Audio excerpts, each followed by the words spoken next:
ta si tâm càng nam tâm quài cướp khẹt ta độc này cướp tân bước cỏ nào ti cô này mam xưa số rau cướp ăn vàng tam ra nê Giêsu tam ra nê amo Giêsu tam ra nê amo Giêsu ta si tâm càng pang rau nào ti cứ tam ra nê Giêsu cướp lắc quay chia đã lẹt ngồi nào ti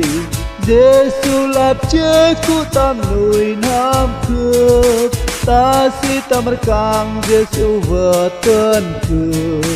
tam ra nê Giêsu tam ra nê amo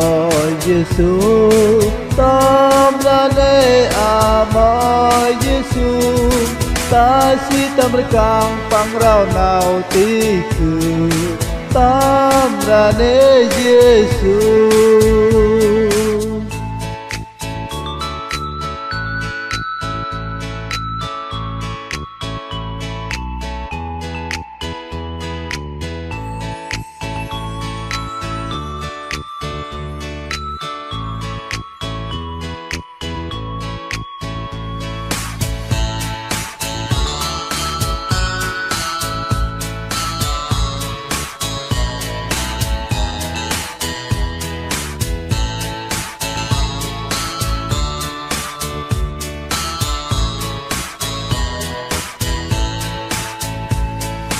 ô tu mang phải bước lo lẹ nào tì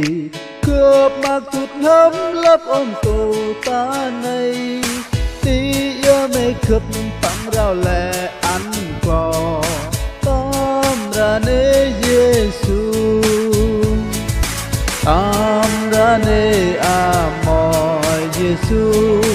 tam ra nê amo Giêsu ta si tâm càng pang rau nào ti cứ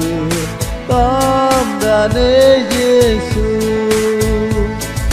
mai vai cho mà tôm ham khai nar